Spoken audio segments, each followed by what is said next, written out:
नमस्कार दोस्तों, मेरा नाम अंकिता शर्मा। कैसे हैं आप सभी? आशा करती हूँ आप सभी लोग बहुत बहुत अच्छे होंगे। आज हम जिस टॉपिक के बारे में बात करेंगे वो है हमारी ऑर्गन क्लॉक। आपको पता है समय के हिसाब से हम सभी को चलना पसंद है। कुछ लोग चल पाते हैं, कुछ लोग नहीं चल पाते, लेकिन हम हर चीज का समय बांध लेते हैं। जब हम स्कूल टाइम में होते हैं, आपको याद होगा कि हमारा एक टाइम टेबल होता था और उस टाइम टेबल के अकॉर्डिंगली हम लोग चलते थे कि इस टाइम पे ये करना है, इस टाइम पे रिसेस हो जाएगी, इस टाइम पे ये हो जाएगा, इस टाइम पे ये, एंड सो ऑन। जब हम बड़े होते हैं तो आपको पता है कि इतने से इतने बजे हमारी जॉब होती है, हमारा कॉलेज होता है, या जो भी हमारी प्रायोरिटीज होती हैं, जो भी हमारा काम होता है। बट क्या आपको ये पता है कि जो हमारी बॉडी के ऑर्गन होते हैं वो भी टाइम के हिसाब से ही चलते हैं। आपने हमेशा सुना होगा कि हमारे बड़े बूढ़े कहते हैं कि सुबह का जो ब्रेकफास्ट है वो आपका जल्दी होना चाहिए और हैवी होना चाहिए, तो पूरा टाइम आपको वो एनर्जी देता है। बट इसके पीछे का लॉजिक कभी सोचा है कि उसके पीछे का लॉजिक क्या है? आज हम उसी लॉजिक के बारे में बात करेंगे। देखिए, मैं एक एग्जाम्पल के रूप में आपको बताती हूँ। हर समय जो है, पूरा जो हमारा समय का चक्र है, उसमें एक ऑर्गन में एनर्जी ज्यादा होती है, और वो एनर्जी जब ज्यादा होती है यानी वो जो ऑर्गन है अपना 100% आपकी बॉडी को देता है। फॉर एग्जाम्पल, अगर हम सुबह 8 बजे की बात करें तो सुबह 8 बजे जो स्टमक है हमारा, उसमें एनर्जी बहुत ज्यादा होती है। स्टमक में ज्यादा एनर्जी होने की वजह से जो लोग ब्रेकफास्ट 8 बजे कर लेते हैं, आप खुद देखेंगे कि उनका कंसंट्रेशन लेवल बहुत ज्यादा अच्छा होता है। वो लोग कुछ भी पढ़ते हैं तो उसे फुल कंसंट्रेशन और फोकस होकर ही उस चीजों को याद कर लेते हैं, क्योंकि वो टाइम आपका स्टमक का है। स्टमक की एनर्जी 8 बजे सुबह बहुत ज्यादा होती है। इस टाइम पे अगर हम ब्रेकफास्ट करते हैं तो आप किसी भी चीज में अगर आप फोकस्ड नहीं है, आप 8 बजे ब्रेकफास्ट करना शुरू कीजिए और आप खुद देखेंगे अपने में चेंजेस। इसके अलावा दूसरी चीज की अगर हम बात करें तो 9 बजे हम बात करें तो स्प्लीन का टाइम होता है। अब स्प्लीन के टाइम में क्या होता है, 9 बजे के टाइम पे अगर आप ब्रेकफास्ट करते हैं या 9 बजे के टाइम में अगर आप अपना वर्क कल्चर अपना अकॉर्डिंगली करते हैं, तो उस टाइम पे जो फूड आपका होता है वो आपके आईक्यू लेवल में कन्वर्ट हो जाता है, यानी आपका आईक्यू लेवल बहुत अच्छा हो जाएगा।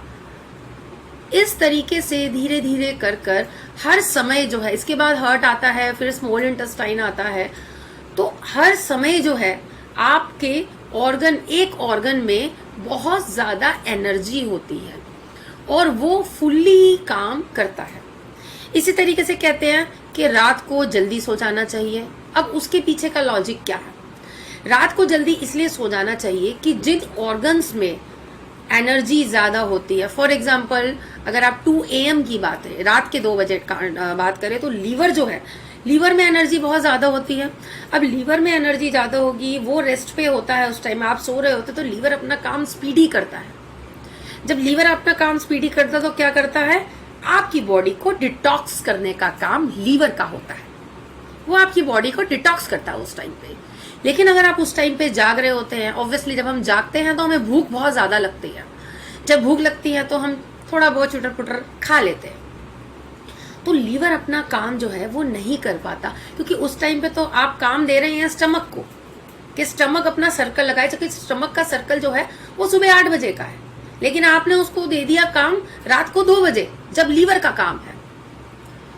तो इस तरीके से अगर आप समय दर समय चलें तो आप खुद देखेंगे कि ऑर्गन क्लॉक की वजह से जो ऑर्गन का जो टाइमिंग्स है, अगर हम उसे अपनी बॉडी के हिसाब से ढाल लें, अपनी बॉडी को उन टाइमिंग्स के हिसाब से ढाल लें, तो हमें कभी कोई बीमारी नहीं होगी। याद रखें, वो इंसान सबसे ज्यादा बीमारी में रहेगा, वो इंसान सबसे ज्यादा मोटा रहेगा, वो इंसान सबसे ज्यादा हाई बीपी, ब्लड प्रेशर जो आजकल अमूमन सभी को होने लग गया है, छोटे छोटे बच्चों को ब्लड प्रेशर, उन सबकी इश्यूज होने लग गए हैं, या फिर हार्ट का बीमारी जो है, दिल की बीमारी जो होने लग गई है, उसका सबसे बड़ा कारण ये है आपका रात का जागना।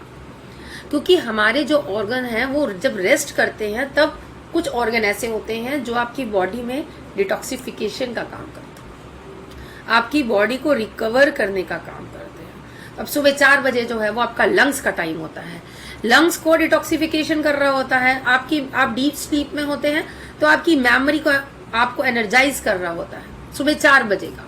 इसलिए कहते हैं कि सुबह सुबह 4 बजे उठें, सुबह 5 बजे उठें, क्योंकि आप अपनी मेमोरी जो है उसको ज्यादा से ज्यादा एनर्जाइज कर सकेंगे। बट अगर नहीं उठ पाए तो क्या करें, तो अगले टाइम यानी सुबह 5 बजे लार्ज इंटेस्टाइन जो है, आपकी लार्ज इंटेस्टाइन जो है सुबह 5 बजे एक्टिवेट होती है, उसमें एनर्जी बहुत ज्यादा होती है। तो जब लार्ज इंटेस्टाइन आपके जिस टाइम पे काम कर रही है उस टाइम पे आप उठें, उस टाइम पे आप कार्य करें। इस हिसाब से अगर आप चलेंगे तो आप खुद देखेंगे कि आप किसी भी तरीके की कोई दवाइयों की जरूरत नहीं है दोस्तों।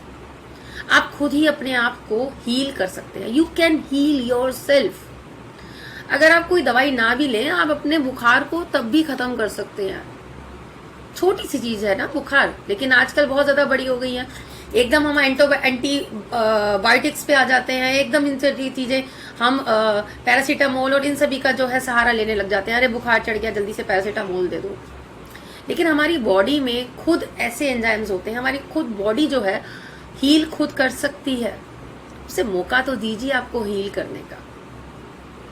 तो मैं आशा करती हूँ कि ये जो मैंने आपको अपनी नॉलेज शेयर करी, इसके थ्रू आप ये समझे होंगे कि जिस तरीके से हमारा समय है, हमारा टाइम टेबल है, उसी तरीके से हमारे ऑर्गन्स का भी टाइम टेबल है। और अगर हम अपने ऑर्गन्स के टाइम टेबल के हिसाब से चलें तो इस घर को, ये जो हमारा बॉडी है ना, ये हमारा घर है, इसको मंदिर की तरह पूजें अगर हम, तो हम स्वस्थ भी रहेंगे और पूरे देश को हम स्वस्थ कर सकेंगे।